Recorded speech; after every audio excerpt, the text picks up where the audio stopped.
जब कोई सहारा नज़र नहीं आता तब एकमात्र भगवान का सहारा ही हमारे जीवन को उन्नति की मार्ग पर अग्रसित करता है। और उसी भगवान का पर्याय है देवगुरु बृहस्पति। देवगुरु बृहस्पति एक ऐसे ग्रह हैं जो भाग्य के कारक माने जाते हैं। मीन राशि के अपने राशि के स्वामी होते हैं और यही देवगुरु बृहस्पति 9 अक्टूबर से लेकर के 4 फरवरी सन 2025 तक वक्री अवस्था पर रहेंगे। अनेक वीडियो आपने देखा होगा इस वक्रत्व अवस्था के प्रभाव को जानने के लिए, परंतु ये वीडियो आपको देवगुरु बृहस्पति के सार तत्वों को प्रदर्शित कराने वाला वीडियो होगा।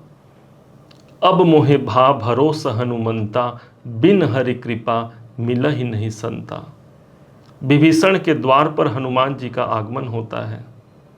विभीषण देखते हैं हनुमान जी को, उनको भरोसा हो जाता है कि हे हनुमान जी, अब मुझे भरोस हनुमंता, मुझे ईश्वर के कृपा से ही आपके दर्शन हुए हैं।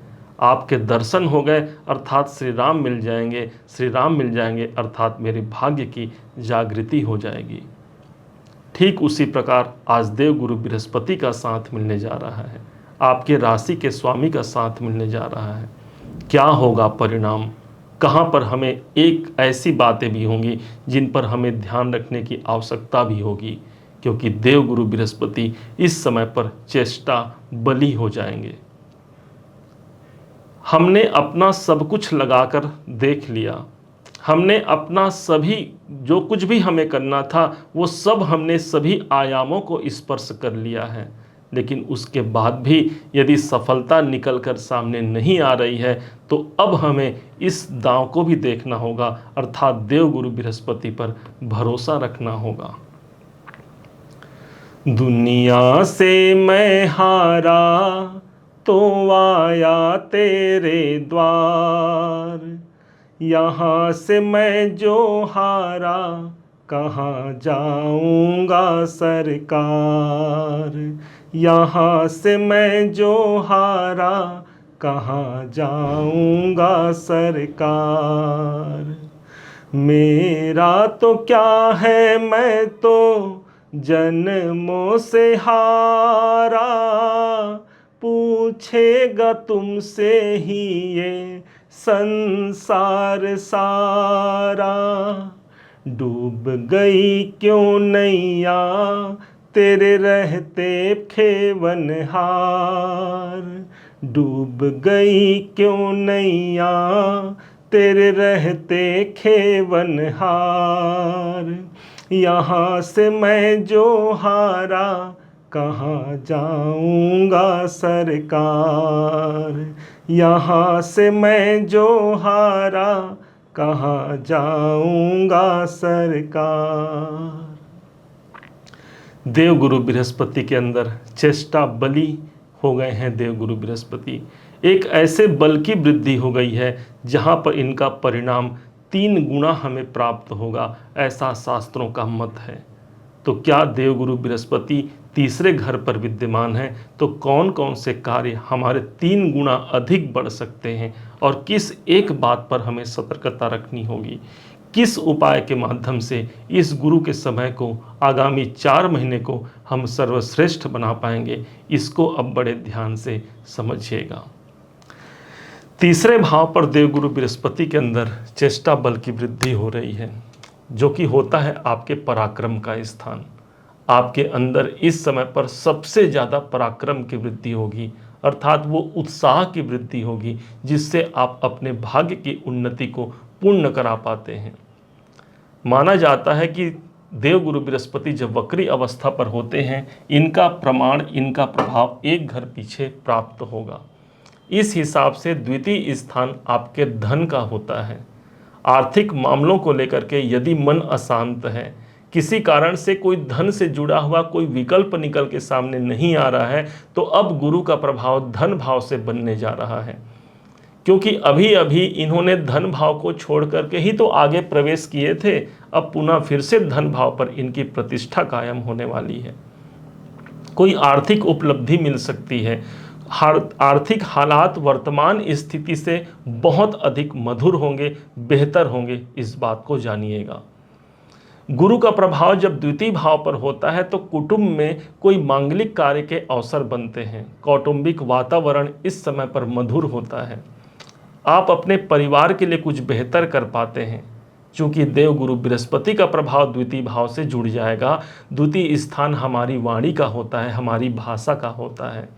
वाणी के स्थान पर गुरु का प्रभाव हमारे अंदर ओज की वृद्धि करेगा, ज्ञान की वृद्धि हमारे बातों से हो जाएगी। यदि आप ऐसा कोई कार्य करते हैं जो बातचीत से संपन्न होते हों तो यहाँ पर वो कार्य सबसे ज़्यादा प्रभावी हो जाएगा। वाणी में ही वो आकर्षण की क्षमता प्राप्त होगी, वो ज्ञान प्राप्त होगा कि आप दूसरों को प्रभावित करते हुए अपनी कार्य क्षेत्र की उन्नति ही नहीं बल्कि धन की अभिवृद्धि भी करा सकते हैं। ये प्रभाव देव गुरु बृहस्पति का आगामी 4 महीने तक काफ़ी प्रभावपूर्ण स्थिति पर कायम रहेगा। चूंकि देव गुरु बृहस्पति के पास 3 दृष्टियां होती हैं, पंचम, सप्तम और नवम। इसके हिसाब से 1, 2, 3, 4, 5 पंचम दृष्टि से ये देख रहे हैं सप्तम भाव पर, अर्थात विवाह इत्यादि की कामना में आप संलग्न हैं, कोई विवाह करना चाहते हैं। ये समय आपके लिए अधिक अनुकूल होगा क्योंकि देव गुरु बृहस्पति अभी बलवान हो गए हैं। सप्तम भाव हमारे दाम्पत्य जीवन का होता है। यदि किसी कारण से दाम्पत्य जीवन में अशांति है, कोई परेशानियां चल रही है, जीवन साथी या जीवन संगिनी के स्वास्थ्य में या उनके कैरियर में लेकर के कोई परेशानी चल रही है, तो आपके गुरु का समर्थन उनको प्राप्त होगा, अर्थात उनके लिए भी एक शुभ समाचार का संयोग देव गुरु बृहस्पति निकाल करके दिला पाते हैं।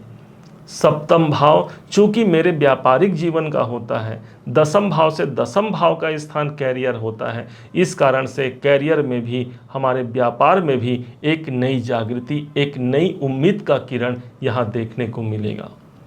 कोई नया बिजनेस डील हो सकता है यहाँ पर, जिसके माध्यम से हम अर्थ लाभ को प्राप्त कर सकते हैं। किसी मित्रों का सपोर्ट इस समय पर मिलेगा। यदि आप पार्टनरशिप में हैं, साझेदारी संबंधी काम करते हैं, तो देवगुरु बृहस्पति का प्रभाव सर्वाधिक महत्वपूर्ण स्थिति को जन्म देगा क्योंकि सप्तम भाव पर ही इनकी दृष्टि कायम रहेगी पूरे 4 महीने तक। इनके पास एक दृष्टि है और वो दृष्टि है नवम भाव अर्थात सप्तम दृष्टि। नवम भाव होता है हमारे भाग्य का। देवगुरु बृहस्पति को भाग्य का कारक भी माना जाता है। इस कारण से किस्मत और भाग्य हमारा साथ देगा और यही तो है ईश्वर की कृपा। हमारे कर्म में, हमारे मेहनत में यदि हमारे भगवान का साथ हो जाए, उनकी कृपा मिल जाए, तो हम एक छोटे से प्रयास से भी एक शीर्ष मुकाम को प्राप्त कर पाते हैं। अर्थात देवगुरु बृहस्पति की दृष्टि जब नवम भाव पर पड़ती है, भाग्य का साथ हमें प्राप्त होता है। पिताजी से जुड़े हुए कोई अनुबंध हैं या कोई ऐसे काम चल रहे हैं जिसको लेकर के हम परेशान हैं, तो वहाँ पर शांति प्राप्त होती है, उच्चाधिकारियों का सपोर्ट प्राप्त होता है। देवगुरु बृहस्पति की अब नवम दृष्टि पड़ रही है सीधे एकादश भाव पर। काल पुरुष की कुंडली में एकादश भाव वो स्थान हो गया जो शनि के आधिपत्य में आता है और यहाँ से गुरु की दृष्टि पड़ रही है एकादश भाव पे, अर्थात कैरियर और भाग्य की उन्नति दोनों ही दृष्टिकोण से ये समय काफ़ी महत्वपूर्ण होगा। एक तरफ तो शनि देव भी अभी वक्री चल रहे हैं जिनका प्रभाव लाभ के घर पर है और यहीं पर देव गुरु बृहस्पति का साथ भी, इनका प्रकाश भी भाग्य को उजागर करने के लिए कोई बड़े आर्थिक लाभ तक आपको पहुंचा सकता है क्योंकि एकादश भाव बड़े आर्थिक लाभ की ओर हमको ले जाने वाला स्थान होता है। यदि आप कोई ऐसे कार्य करते हैं जो सामाजिक कार्यों से जुड़ा हुआ हो, यहाँ देव गुरु बृहस्पति आपको लाभ देते हैं। एकादश भाव आपके बड़े भाई बहनों के लिए भी अच्छा सपोर्ट दिलाने वाला स्थान होगा। विशेष बात यह हो जाती है कि गुरु का समर्थन एक विशेष इच्छाओं की पूर्ति प्राप्ति कराने के लिए आपका सपोर्ट करते हुए नजर आएगा। माना जाता है कि स्थान हानि करे जीवा। शनि, इसको देवगुरु बृहस्पति को कहा जाता है कि जहाँ ये बैठते हैं वहाँ दीपक तले अंधेरा भी होता है। तो कहाँ पर होगा? तीसरे घर पर होगा। अपने प्रयास, अपने परिश्रम पर आपको ध्यान देने की आवश्यकता रहेगी। हम प्रयास तो दिन रात कर रहे हैं, लेकिन उसी प्रयास में यदि ईश्वर की कृपा मिल जाए तो हम सफल हो जाते हैं और यही कामना हमको अपने साथ रख करके चलना होगा। जब भी घर से बाहर निकलें तब अपने ईश्वर को अपने साथ लेकर के निकलें, अर्थात मनन करके निकलना ही आपके लिए श्रेष्ठ परिणाम को जन्म देता है। तीसरा घर आपके छोटे भाई बहनों का होता है, इसलिए उन पर ध्यान रखना है, क्योंकि ग्रह जब चेष्टा बली हो रहा है अर्थात हमको उन पर भी फोकस करने की आवश्यकता रहेगी। उनके करियर में, उनके जीवन में क्या हम प्रकाश उत्पन्न कर पाते हैं, ये हमारी यदि अच्छी हो गई तो समझिए कि देवगुरु बृहस्पति हमको अच्छे परिणाम देने को बाध्य हो गए। तीसरा घर हमारे एग्रीमेंट को दिखाता है, इसलिए कोई भी इस समय पर एग्रीमेंट करते हैं तो उस कागजात को, उस दस्तावेज को बहुत अच्छे से जांच परख करने के बाद आपको कार्य करना है, क्योंकि ग्रह चेष्टा बली है तो हमें भी चेष्टा लगाने की आवश्यकता रहेगी, जितने भी तीसरे भाव के जो कारकत्व होते हैं उन स्थानों को लेकर। कैसे इस देवगुरु बृहस्पति को हम मजबूत परिणाम तक ले जा सकते हैं। आपके जो गुरुवर हैं, जो आपके भगवान हैं, जो आपके इष्ट देव हैं, इनका सीधा सीधा संबंध इस गुरु से होता है, अर्थात आप उनके दिए हुए गुरु मंत्र कोई आपको प्राप्त है, उनके मंत्र का जाप करना इस गुरु को बलि बनाएगा।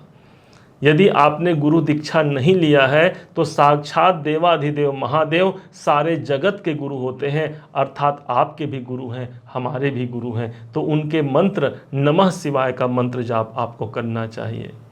और जाप भी कैसा होना चाहिए कि इतने सरल ढंग से जाप कीजिए कि आप और आपके भगवान दोनों एक दूसरे के समक्ष उपस्थित हों। विश्वासम फलदायकम कहा गया है, बहुत ही श्रद्धा विश्वास के साथ आप उस जपन को कीजिए। निश्चय मानिए कि भगवान के हाथों सब कुछ सुलभ है, कोई भी ऐसा नहीं जो देवगुरु बृहस्पति नहीं प्रदान करा सकते आपके लिए, क्योंकि आपके राशि के स्वामी ही बनते हैं गुरुदेव। इस समय पर किसी तीर्थाटन पर जरूर जाइएगा, कोई धार्मिक यात्रा जरूर कीजिएगा, क्योंकि गुरु की दृष्टि नवम भाव पर पड़ती है, इसलिए कोई धार्मिक यात्राओं के माध्यम से, किसी तीर्थ स्थल के माध्यम से हमारे भाग्य की जागृति होती है। वहाँ जा करके एक माथा नवा करके भगवान पर पुष्प अर्पण करके जरूर आइएगा। निश्चय मानिए यहाँ पर देवगुरु बृहस्पति जागृत होंगे, अर्थात हमारा भाग्य जागृत होगा। इन्हीं बातों के संग अब इस वीडियो को हम विराम देते हैं। उम्मीद है आप सबने इसे समझा, आप सबने इसे जाना है।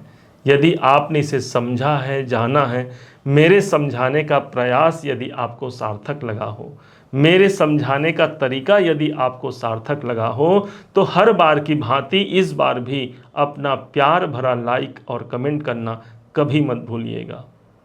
बहुत मोटिवेशन मिलता है हमें कि हमने अच्छा कार्य किया है और मीन राशि ने हमें प्रोत्साहित किया है, हमें सराहा है। और हाँ, यदि अभी तक आपने चैनल को सब्सक्राइब नहीं किया है, सब्सक्राइब जरूर कीजिएगा। पुनः एक बार फिर आप सभी का दिवस बहुत मंगलमय हो, इन्हीं शुभकामनाओं के साथ। जय श्री राम।